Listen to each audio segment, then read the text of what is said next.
Hi guys, hi guys, hi guys. Hey there, hi diddly do there. Alright. Today I would like to read for you a story, okay? I call this Indumati and Mirabelle. Hmm. There is a girl in the city who was dressed in a worn and tattered jester outfit that had golden locks of short punkish hair and was curled in an alley by a trash can. She was crying and crying. She had lost everything not moments ago due to a horrible tragedy. As she did, a woman in red, with bat wings and dark hair, approached her. Through her tears, the woman, however, had a cold look on her face and red, malevolent eyes. One which opened on her head. Mirabelle could feel a flash of red into her heart and mind, and she felt the darkness swirling inside her, drawing out her dark, bitter emotions she had experienced this day. Then it started to spawn in Ewa's dark entities from her own fractured, troubled psyche, started pouring out into the real world. The woman smiled and disappeared as Mirabelle saw the monsters closing in and ran right as the storm clouds swelled in the sky above. With only the moon shining through the cracks and a flash of lightning filled her with dread. She came to a bridge, the old gilded bridge, and she looked at the water below. Mm. She seriously thought about jumping into the dark, bitter, polluted water below that seemed to call out to her in her mind. But Mirabelle felt a tear stream down her face. She couldn't do it. Instead, she curled up on the side of the road and cried, unaware that her own bitterness and fear and despair was spawning in more evil as tulpas born of negative thoughts and twisted emotions all around her, and they were going on a rampage, attacking anyone they came across, which drew someone wanted attention. All right, next part. Do do do do do do do do do do do do do do. Sorry about that. Because you see, the cult of protagonism was monitoring evil outbreaks during their chosen champions patrolled the city from the strange fantasy night clad high tech fantasy night clad in white and a gold cape with a red dragon on it. Mm. His red armored young blond haired squire asked him new orders from on high. He nodded and raised his sword to call forth his silvery white steed and a host of the ascended angelic monsters originally from the celestial realm, then set off, jumping with his squire jumping behind him atop their steeds, and they ran through the city on a mission. And what they found was Mirabelle caught in a dark flux of despair as he was poured out of her. The squire remarked, "She's just a kid." However, Nightwatch was undeterred and said, "She's summoning the Hellspawn. That means we have to destroy her." Hmm. The squire then said, "That's a shame, really, to succumb to such vices while so young." Nightwatch then said, "Regardless, sinners must be purified." And he walked towards her, the monsters posing no real danger as he batted them aside and approached with his gleaming great sword of light. He was ready to strike with a flash of steel under the lightning, but then suddenly a blast of light shot at his hands from the sky. Nightwatch reacted to this by yelling, "What?" And then him and his squire looked up to see, in a ray of moonlight that breached the gathering storm clouds, a white-winged bat-like woman. The squire reacted and yelled, "Who is that, a demon?" And the muddy held her finger and waggled it jokingly yet seriously and said, in a tone of jesting authority, "Attacking a defenseless child, that's not very nice of you." Nightwatch, however, then demanded, "Who are you? Why do you side with the impure?" Indumati then landed and it lit up the field with an electromagnetic localized zone, locking Nightwatch in place as he couldn't move. Indumati then said, I am that which is known as Indumati Evening Nights." The enemy angels then started moving and cast thunder and light arts towards her, but she surrounded herself in a black moon and enveloped the field in a veil of night while blasting all the enemies with Nyx a dark element magic attack, and the Ascendant fell and disintegrated, and she followed up with moonbeams that went all around the Squire and Nightwatch and hit the Ewoz and blasted him into nothingness. And the moon saved the smallest heroine that ever heroine. No, no, no. And Indumati is not small, okay? She's literally 5'9". Not small. No, that's fake. That's false information. Remember, this is official lore, not, fanon. This is canon, okay? This is not fanon, okay?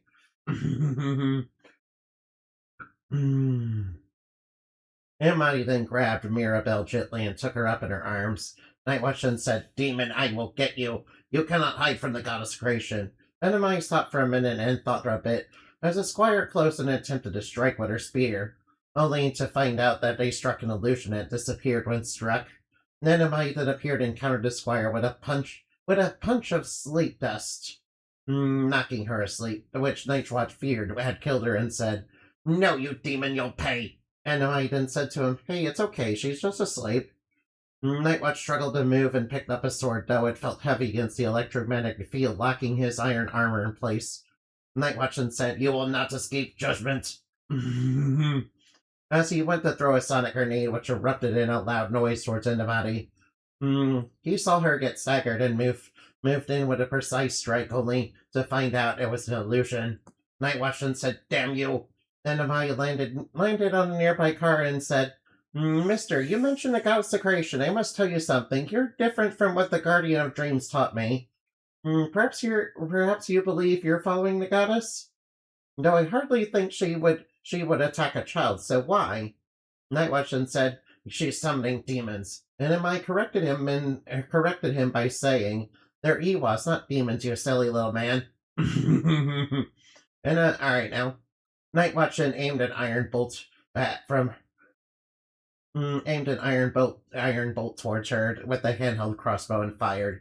Indumati saw it was tipped with something else too, with her sharp eyes. When he fired, she set up a barrier, and to her surprise, the arrow disappeared and warped around his feet. Indumati shielded herself with her wings and dark magic over her, and shielded herself with her wings and barrier magic over her eyes to. Wait, let me reread that. Indumati shielded herself with her wings and used dark magic over her eyes to protect her eyes from the bright flash that went off. Nightwatch was dazed and he couldn't see straight and was dizzy and fell to the ground, and he said, "How? It can't be possible." Indumati then flew off with Mirabelle and deep into the city to an isolated rooftop and disappeared from sight. As Mirabelle was trembling with fear and tears that seemed to have trapped her in a bad state. Indumati looked up gently upon her. She was a small human child, cute even. But Indumati knew she needed help, and she started to dive into the child's dream space. Indumati expected some resistance due to Mirabelle's state. But Indumati braved on regardless. Nightwatch himself, back on the bridge, eventually recovered and the squire woke up. Nightwatch was angry that a demonic entity had attacked them and got away with the child. And the squire then said, "We have to find her." Nightwatch saw the Evils attacking people around him, and some of them looked like clowns and circus animals, and then he said, "That entity, Indumati Evening Night, was it? She must have something to do with the demon summoning incidents in the city lately. If I meet her again, I will pass judgment upon her and purify her from this world." He then, said to his squire, "For now, we should protect the people from the demons." And they started to fight against the remaining evils, still thinking they were demons, and destroying them while saving people from danger as the night and the storm wore on. Though they would have to, give reports as to what happened to Father Dull later, the head priest of the Church of Protagonism. Whoops. Sorry, hold on, I pressed the wrong button, sorry. No, that's the end of that part. Alright, next part. Hold on for just a minute. Meanwhile, in the nearby roof, Indumati made sure Mirabelle was wrapped in a cocoon of healing magic. The effect was twofold in a heart dive. It calms Mirabelle a bit and suppresses negative psychic emotions that helps her spawn less Ewas. Indumati saw Luna in her mind as she dove into the Bifrost, a rainbow tube leading into Mirabelle's inner psychic world. Luna then said, "Indumati, would you like help? After all, this can be delicate. Indumati nodded. There was a bunch of clown monsters running around, running about a broken circus that looked. All right, now come on, now, please stop getting tongue-tied. There are a bunch of clown monsters running around a broken circus that looked like a burnt-up big top where it looked like a pile of toys was, and a bunch of animals were running amok, attacking people. Nenamai wanted to react, but Lunaden said, "What do you see?"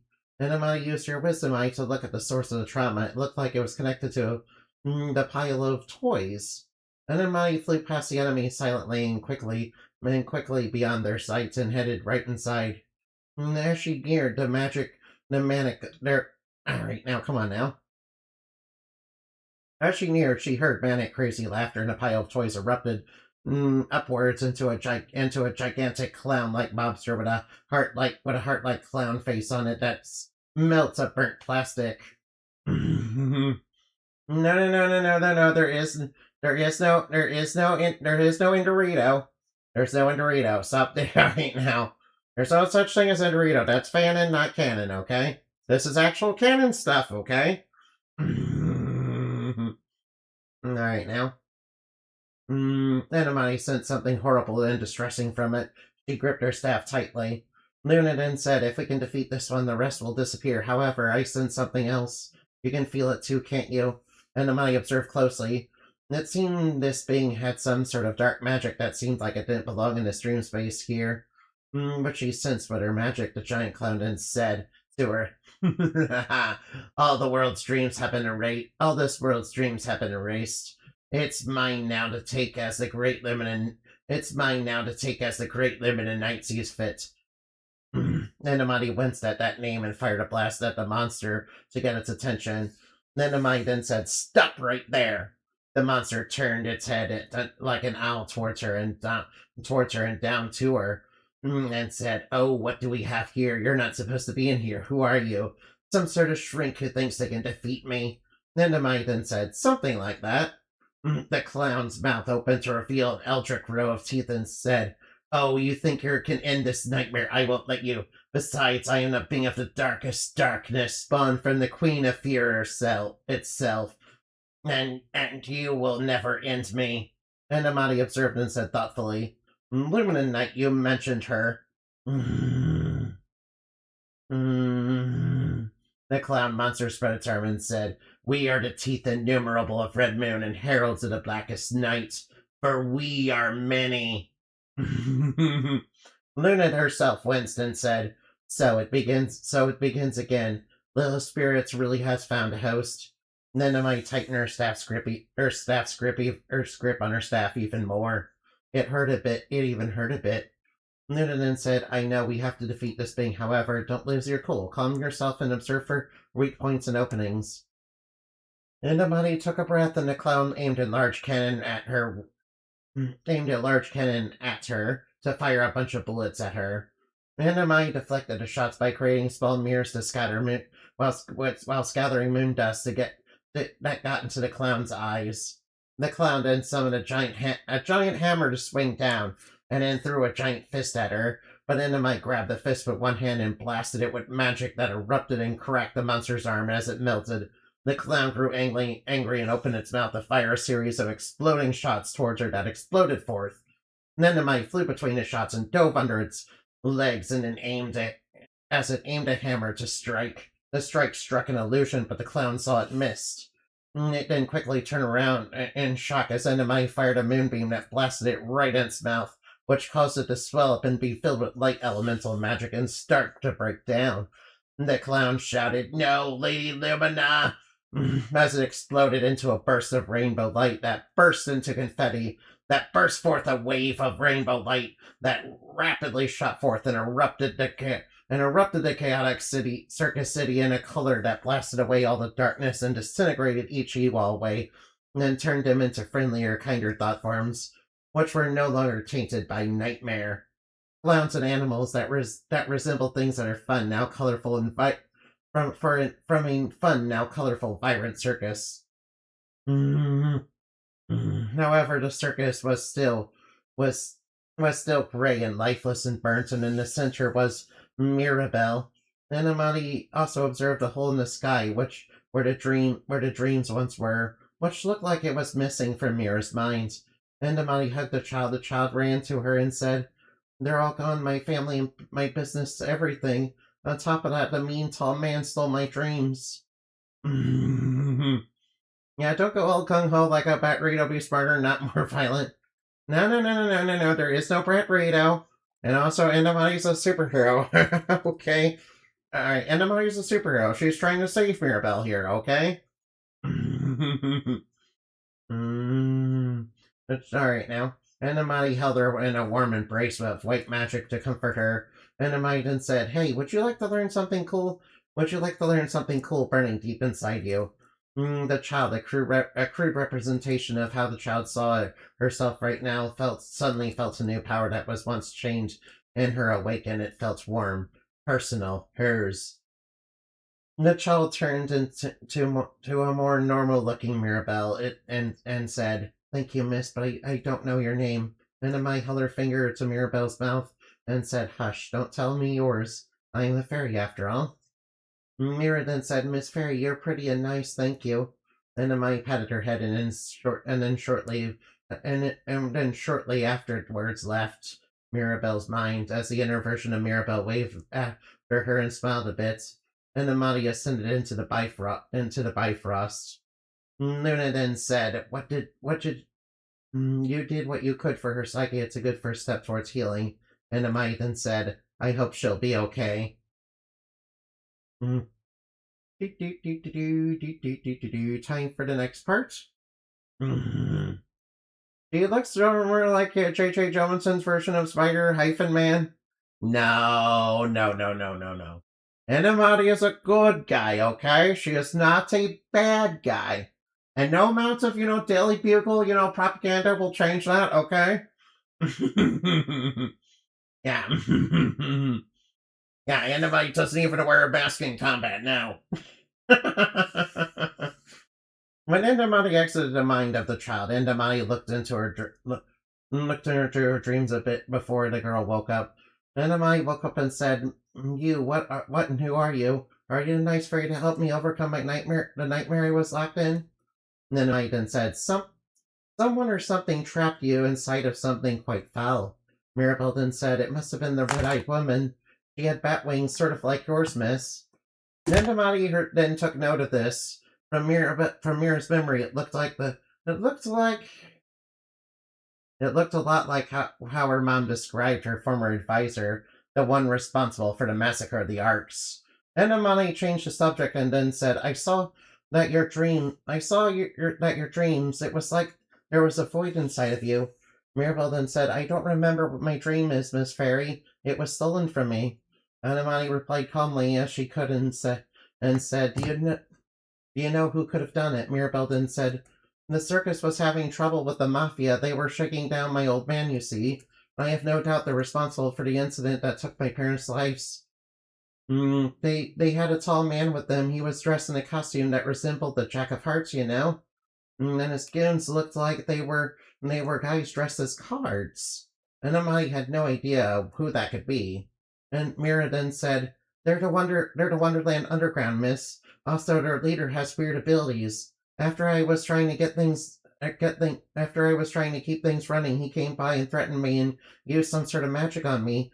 He stole it, miss, my dream." And I then asked, "I shall try to get it back for you. After all, I am a hero." Mirabelle will live, yes. Yes, Mirabelle will indeed live. Mirabelle then got up and grabbed Indumati's arm gently and said, "Hey, wait, Miss Fairy, I want to come with you." And Indumati then said, "It's dangerous, and you just recovered from quite a foul magic." Mirabelle then felt something in her and said, "I have true arts too, it seems. Thanks to you. Thank you for unlocking them." And Indumati then said, "Are you certain you wish to come? The people we're after won't hesitate to try and kill you or me, you know. They even already have shown they're willing to prey upon good little girls like you." Mirabelle held Indumati's hand tightly and said, "I have to do this. After all, they're bad guys who have been doing what they've been doing for a very, very long time, right? Besides, I think get the basics of this power. Please, Miss Fairy, let me help you. Then said to said to Indumati and Mira's mind as she appeared to them. Mm, take them al- take them along. They'll be helpful to you. I can feel it in her, a spark much like yours. Indumati then said to Mirabelle, extending her hands, "I am known as Indumati Evening Night. What name have you described?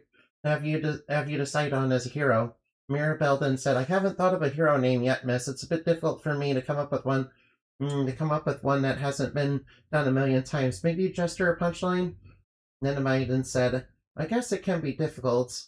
Mirabelle then said, "Miss Ninamite, I am Mirabelle for now." Ninamite then said, "I see. But please come up with a hero name later and let us refer to each other as that. And after all, heroes need to keep their real name a secret in this dangerous world, no?" As Ninamite did a smile and friendly face, Mirabelle then said, "You have a nice smile, miss. But it looks like you have a great weight. Looks like as if a great weight is upon you. Very well. I will be referred to as Jester for now, until I decide on a cooler one." Anyway, then patted her head, which Mira sunk into, and then said, "Very well, you may come. However, one thing I must ask: do not make it personal, okay? Against the Wonderland underworld." I mean, going with a highly dangerous fairy might or might not be a compliment. Might be dangerous to Mirabelle's Boomer Index of survival. Indumati's not dangerous. He's a superhero. And, Indumati's just concerned about Mirabelle's safety, Mira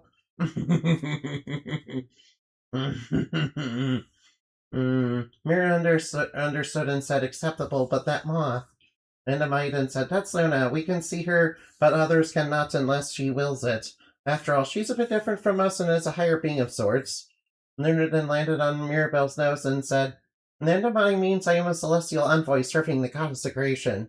I might try to grab her on instinct, but she disappeared. Luna then said, "Now, Indumati, what's our next step?"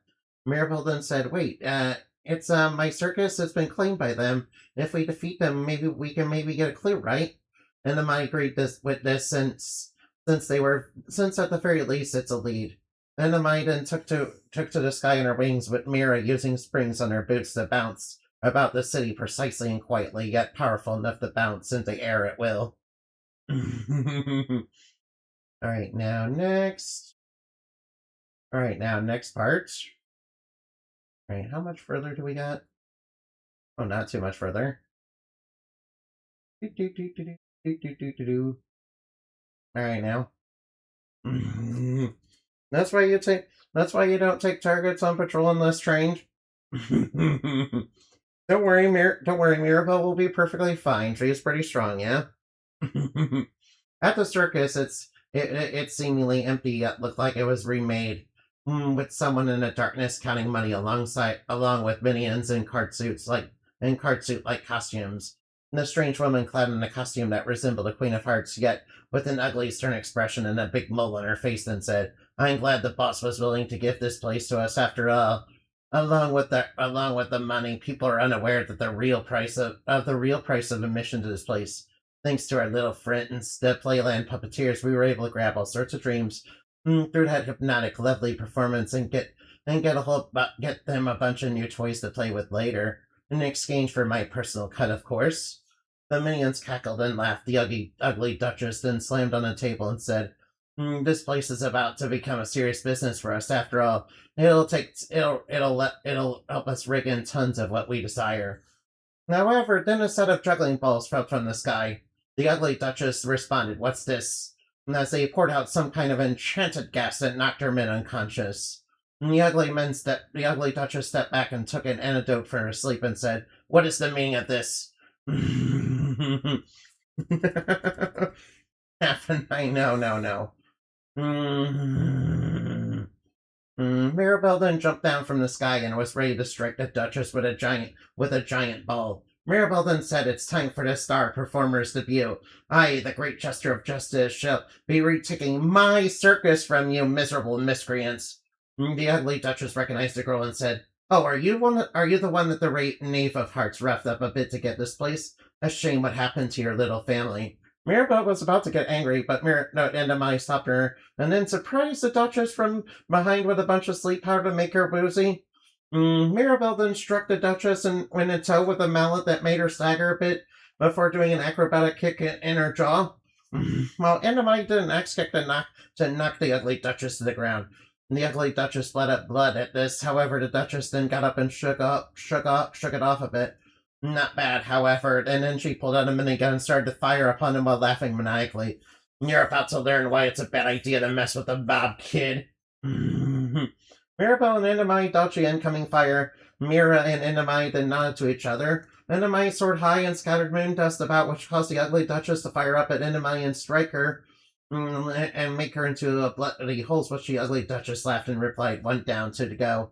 But then a pie struck her in the face, and she tried to wipe it off, but it felt like it was clinging to her face, like some kind of bug that was freaking her out. Indumati then appeared from an illusion, hiding her as the Duchess forced it off and kicked her. And then, Indumati kicked her with a leg sweep, and Mirabelle did an acrobatic maneuver and struck the ugly Duchess in the head with a mighty hammer blow that knocked her out cold and dizzy. Mirabelle then said, panting a bit and grabbing the ugly Duchess by the collar, "You know who's responsible for this, so you'll have no problem talking, right?" Indumati then gently grabbed her head and then shook her head and calmly said, "Chester, darling, it's okay, calm yourself. Let me scan her dreams and see what she's hiding. After all, what happened to you was definitely part of something bigger, far bigger, right?" I wonder what they needed, why they need the dreams. Are they looking for the hidden princess? And Mirabelle seems compromised. Wait, Well, I mean, her dream was basically the plot is that her dream was basically stolen by the Wonderland Underground. Yeah, because they have magic that lets them do that, basically. And basically everything. Basically, they're basically stealing dreams from a lot of people. Basically selling them on the black market. Yeah, that's gonna come up a little later. Yeah. All right, now, Jester, darling, it's okay. Calm yourself. Let me scan their dreams and see what they're hiding. After all, what happened to you was definitely part of something bigger, right? Mirabelle breathed a bit and agreed, but said, still a bit shaken with rage, "Okay, I guess you're right." Then opened the Duchess's dreams and showed the memories and thoughts of the ugly Duchess. The Duchess was indeed part of something bigger. It seems they were working with another crime group, the Playland Puppeteers, and Mirabelle saw a familiar face, the woman in red and black striped outfit, with short blonde hair with an entitled yet manic look to her. Mirabelle then said, That's our lead clown from the circus, Miss Latifah Quinn. What's she doing?" And I saw she was working with a being from the fairy world, a guy in a purple suit and clad in a bard-like outfit of old whose song mesmerized the audience while they were performing, and they saw the Knave of Hearts who had stolen people's dreams by infiltrating their dream space and stealing them. While what was left was people that were brainwashed and enslaved and taken away, and the ugly Duchess took the rest to the Heartbreak Hotel and Casino to work as pleasure slaves to be sold.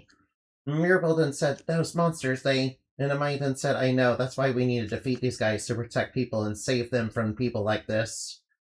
Mirabelle agreed and said, "In that case, I am super determined to help now." And Amai then tied the Duchess and her men up while Mirabelle hit them with a nigh unbreakable sticky green slime. Then Amai called the police again and got Ruff Cuffman on the line.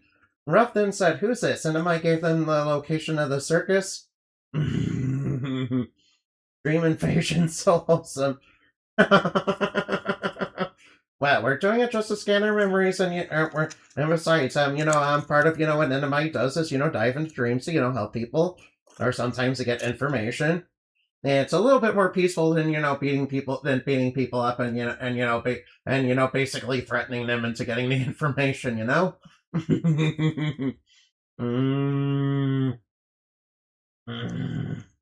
Indumati gave her the location of the circus. And said it's about the Wonderland underworld.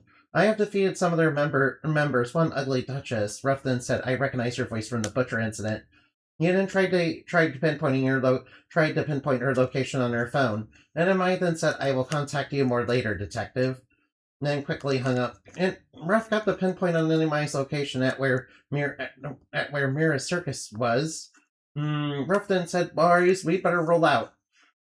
He knew what Mira had gone through. He remembered personally talking to her about what happened himself. He couldn't wonder why their little vigilante friend had what he couldn't, help but wonder what their little vigilante friend had to do with it. But he quickly ruled out Rough found an ugly Duchess and several members of the Wonderland Underground all tied up and hit with pies and goo.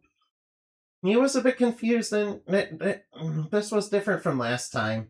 He, however, put them in custody because he had questions for them, a lot of them.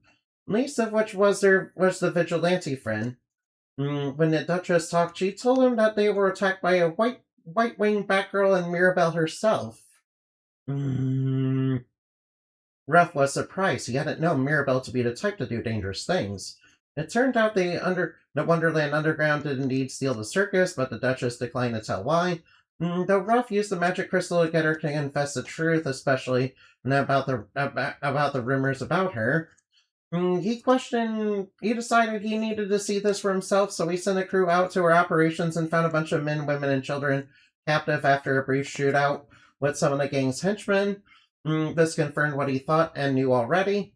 But why were the captured people so out of it? He wondered what else could be connected.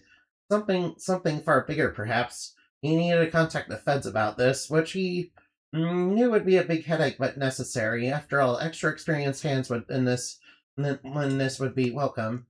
He decided this time he would catch the vigilante friend of his in the of he would catch that vigilante friend of his in the act. But where would she strike? He thought about the gang's operations, and the one location came up that was technically in a gray area, legally speaking, the Heartbreak Hotel and Casino. He decided to go there personally and bring some of St. John's police heavies along with him. He expected something big, and he wanted to be ready for it. But seriously, Mirabelle is too angry and close to the case and not be a liability, especially with all that anger. Hey, don't worry about it. Mirabelle, that's exactly why Mirabelle, needs to, overcome this. Yeah. Don't worry, she's gonna be fine. Alright, now. Yeah, it does seem like she's a little angry about what happened to her family, but yeah, that's understandable, guys. The Heartbreak Hotel and Casino was a successful front for the Wonderland Underground gang, posing as a big welcoming hall of pleasures and entertainment, but secretly betting people's dreams and futures in gambling halls, along with their wallets, and the secret deals behind closed doors that to get all sorts of beautiful, wonderful things to come true. Shady people who will do anything to have whatever they desire at anyone else's expense, while the losers are enslaved and sent to work in horrible places in secret, throughout not just St. Joan but in other realities too. All watched over by the big boss of the mafia, the Knave of Hearts, who discovered at an early age his ability to dive into dreams, which allowed him to take anything, dreams, desires, secrets, futures, hidden knowledge, all for himself so he could use it to get rich, which drew a lot of attention, both positive and negative. He styled his lair and henchmen on his favorite book, one of a dream, even Alice in Wonderland. The book, not any of the movies, of course. However, right now, he heard of a disturbing event in his lair. It seems someone had gotten the ugly Duchess arrested, and worse, a couple of gals just infiltrated his lair. He laughed a bit, thinking who could be foolish enough to try their hand at opposing his skill or his empire. Alright, now, could you hold on for just a minute? I promise. Alright, now. Alright, now, hold on for just a minute now. Let me stretch out for a little bit. Alright, I promise I'll be right back with it. Alright, now. Alright, now, come on. Stop being numb. Alright, hold on. Alright, sorry about all that. At least the cops seem actually competent, especially with the irresponsible vigilante taking a victim to a crime scene. Hey, don't be like that now. Trust me, Mira, now, don't worry about that now. What are you talking about? Indumati's not irresponsible. Meanwhile, Indumati and Mirabelle came in guns blazing. The boss already knew why they were here, and already knew what they were here for. They were the ones that led to the arrest of the ugly Duchess White Rabbit, a killer rabbit member clad in a red and black leotard with hearts cut out on her chest. With a heart cut out on her chest, said to her men, "Protect the hookah, and also any available hands. You best get in here right now and stop these two." Then I was a bit bored. It seems they know why I'm here. Mirabelle then said, "Someone probably told them, so what shall we do?" Then I then said, "Guns blazing, I suppose." Mirabelle then jumped into fiery hoops and opened them along with Indumati's portals, which fired and hurled energy shots and bins that hit the henchmen repeatedly and defeated them despite their best efforts. White Rabbit was upset by this. Things weren't going well. Then she then said, "These two are tough, but I better get serious." She then popped her rage and unleashed her true form as a killer rare rabbit and started to blitz forth to strike Mira. Mira dodged a tackle and a bite coming at her. And then I scattered moon dust in it with a bit of Mirabelle's sneezing powder in it, which irritated White Rabbit's nose and caused her to sneeze uncontrollably and caused her to be lost in a flux of illusion. Indumati and Mira did a combined hit with Indumati's staff and Mira's hammer, which blasted her right into the hookah, which contained many of people's dreams and controlled the gamblers' prizes and losses they gambled on. White Rabbit weakly said, "No, they're all getting out now. I'm sorry, boss." She then collapsed unconscious, and Indumati had sent out bats all over the place to blast moonbeams and spread sleep powder to take out the rest of the goons. Before Mira broke through the door of the boss's office and shouted, "Here's Mira!" Mira came in guns blazing at she is irresponsible. "What are you talking about now?" "I mean, the best approach to fighting crime is, to hit hard and hit fast and, blitz the enemy, yeah." Yeah. The Knave of Hearts was surprised and said, You're Mirabelle. I thought you jumped off the flat earth after what was done to you." Mira then started tossing juggling balls in her hands. The Knave then said, "Look, kid, it ain't personal about the circus or your dreams, okay? It was just business." "Lord, business." Mira then said, Is that what you call threatening and killing my parents and stealing my dreams then? See, alright now. Seems like you should go into more honest business to me." The Knave sighed and said, "You don't know shit from apple butter, kid. That ain't how the world works." Mira then tossed a pin on his head, but he caught it and crushed it in his hands. The Knave of Heart then started to fire a psychic impulse into her and said, "Alright, no, I already took your dream, but I guess I can take just enough to make you a vegetable and sell you to the Playland puppeteers. After all, they have clients of certain tastes. However..." Oh, whoops. Alright, now, hold on for just a minute. Alright, hold on for just a minute. I kind of accidentally pressed the wrong button, sorry. Alright, now. However, as he tried to dive into Mirabelle's mind, he found out it was an illusion. He then said, "Wait, what?" before Indumati appeared right next to him and blasted a breath of lunar fairy dust that caused him to become a bit drowsy. He, however, quickly took a potion and then rushed at her with a concealed gun to fire towards her. But he sees multiple Indumatis and Mirabelle's. He then said, I can find your signature even if you hide behind illusions." He tried to focus, but Indumati approached his eye with hers, and he found himself lost in the haze and started to collapse under a spell as she put a spell on his mind that lock away his true arts, up nice and tight. And he tried to fight and dive into her mind, but he couldn't. He was surprised. "It's not working. How? Tell me." And Indumati then said, "Oh, but I want to be a surprise. Besides, you are currently dreaming." The Knave of Hearts was out cold and asleep, bound by Mirabelle and Indumati's magic. "Business beeswax, regardless of your responsible vigilante. Every crime no more just business, especially when dreams are involved. Now. Indumati scanned his mind to find evidence of activity and take all the information of it from her with her wisdom eye.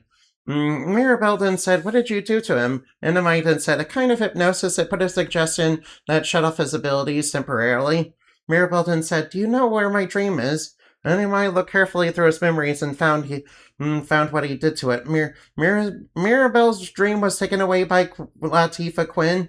Indumati informed Mirabelle this. It seemed it was a plan due to a deal she made with the Knave of Hearts to open the Playland on Pleasure Island. Indumati went, not wanting Mirabelle to know what they are doing over there. She then said, Latifah Quinn has it. Mirabelle then said, aside from that, shall all the other dreams be okay?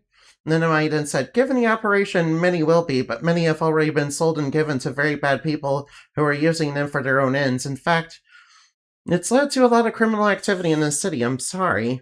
Mirabelle then said, then you have a lot to do. In a sad voice, Indumati then said, it's going to be rough bringing down this operation and finding your dream. Your dream is another castle now. No.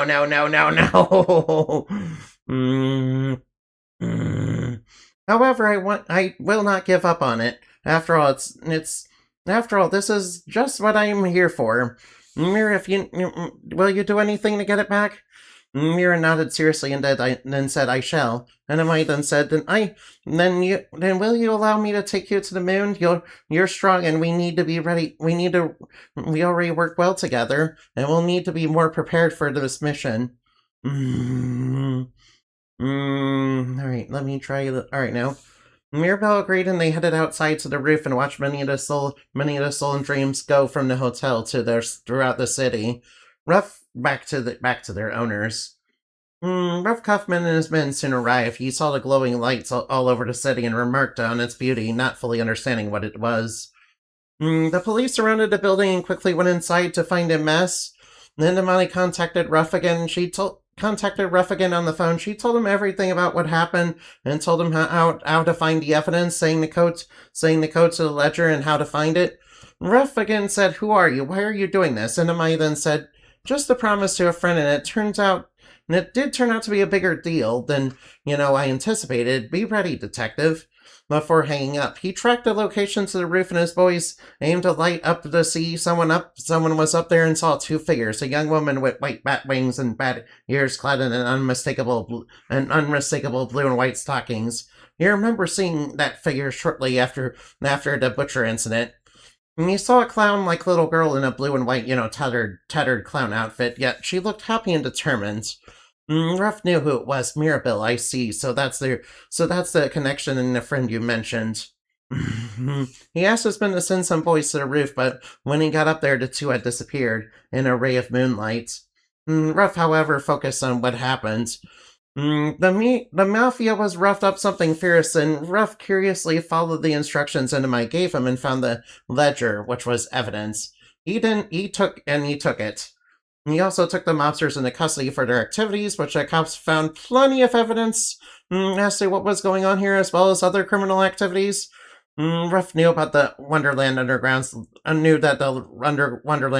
leader would be going away for a long, long time. Yet Ruff was worried about those two young women doing such dangerous work, especially given the scale of what they uncovered.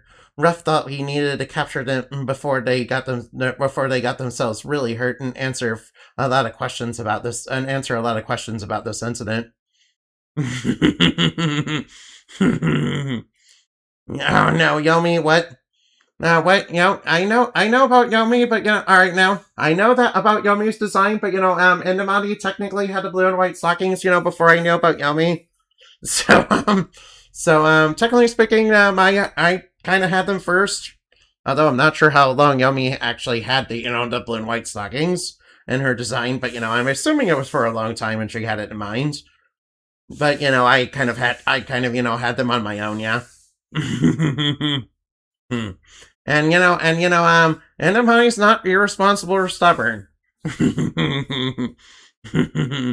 Meanwhile, on the moon, Indumati's mom, who called herself Stella after a great noble princess of the heavens and one of the four hands of the goddess creation, cleaned Mirabelle up and fixed her outfit for her, and then said, Sorry, but you have to take care of yourself a bit better than that. Mirabelle then said, I'm sorry, I've been through a lot tonight, sorry. Stella then said, is that so? I apologize. My daughter should have fixed it up for you herself. Indumati then said, I apologize. We were too focused on other things. But you're right, Mom, sorry. Mirabelle then said, Miss, your daughter is so cool. Shall I tell you what happened today? Mirabelle proceeded to talk Stella's ear off while Indumati went upstairs and started making a mental map of things. And she had decided to send her bats familiars of the arcs out into the city to map it out, which was linked to her own mind, which she using the magic arts of the moon and the mind in order to look for any clues and in cases any pleas for help throughout the city, and mostly to map it out and have it as something to help her later. She also drew it up for Mirabelle and made another copy for the base. After all, the recon will give valuable information she and Mirabelle can use together. And the scouts could be useful for future endeavors too, especially finding Mirabelle's dream, of course.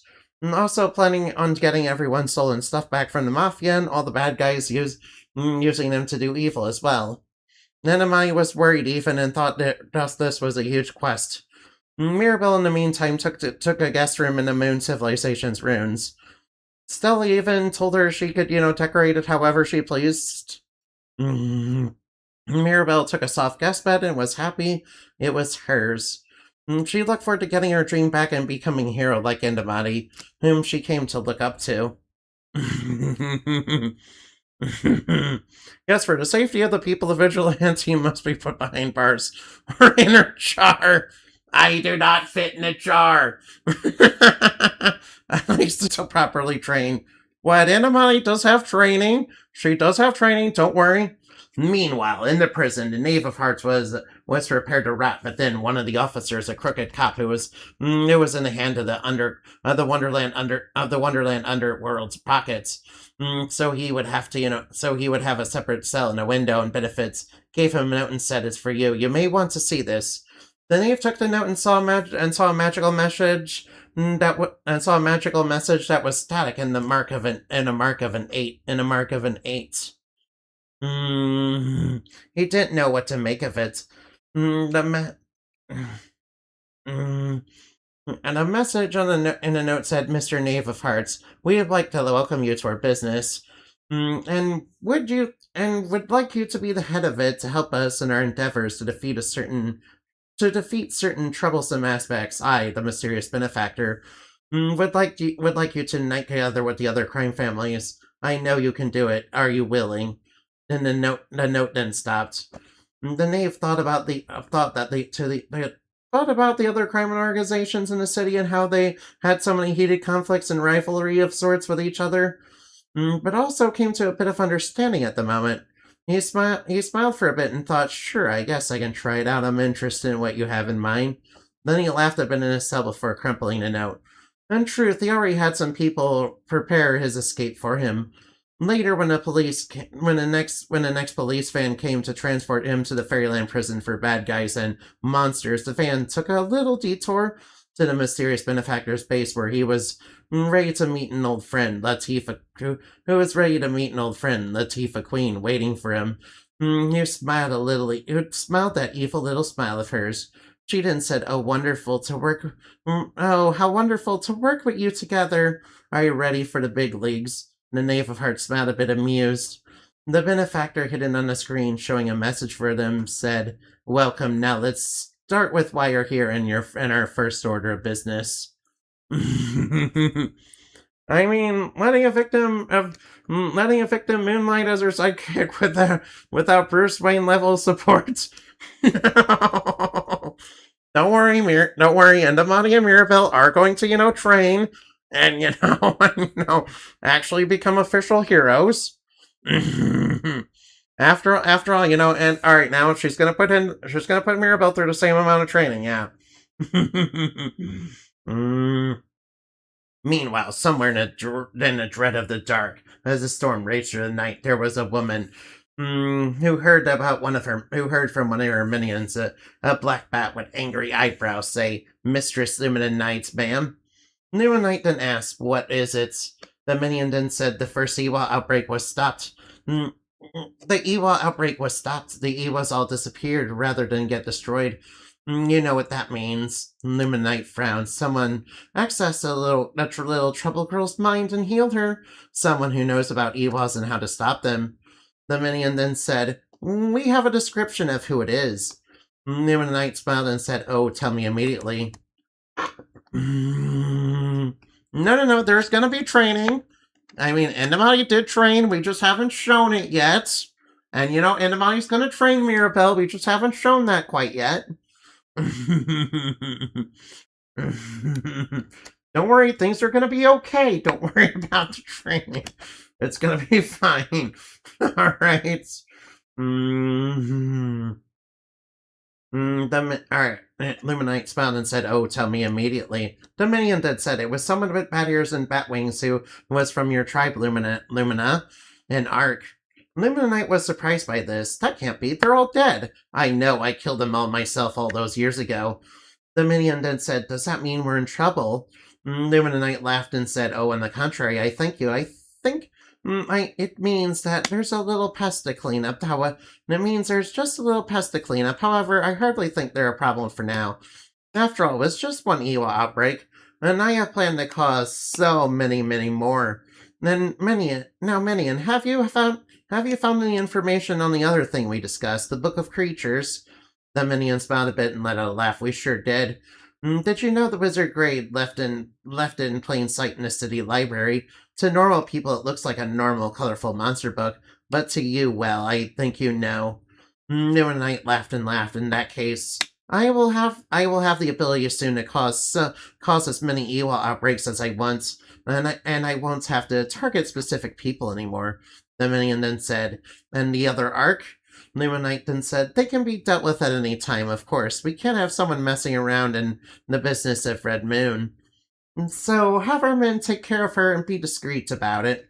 The minion then said, for we are many. Knight smiled a bit of an evil, unholy smile and said, for we are many.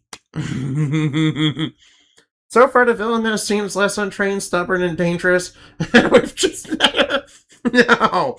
No, you don't even know what Limited Knight's, powers are yet. And she's clearly been at it for a while. You don't even know what her powers are yet. Yeah, right now.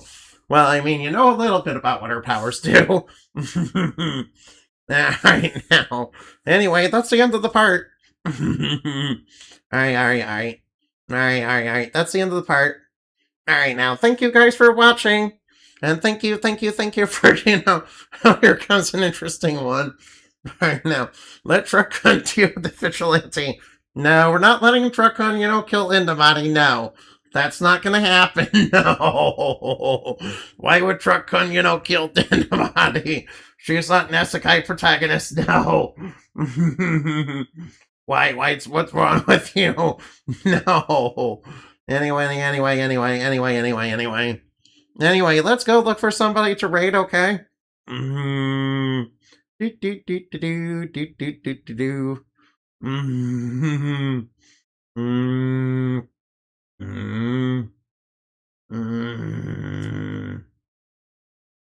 Alright, let's go raid... Alright, let's go raid Rihanna. Alright, there's no Truck-Hun. Although I do have a villain that's kind of based on Truck-Hun that I was planning on using. Something much later. Yeah. Alright, I'll share that with you sometime, later, yeah. Anyway, that's enough for right now, yeah. It's finished. Alright, there will be... Alright, now, I do have another part somewhere around. I will read that someday. Anyway, for now, I think we better raid. Anyway, goodbye now. See you later, and remember to fly like Pat and shine like the moon, for we are stuffed dreams are made of. Bye-bye now.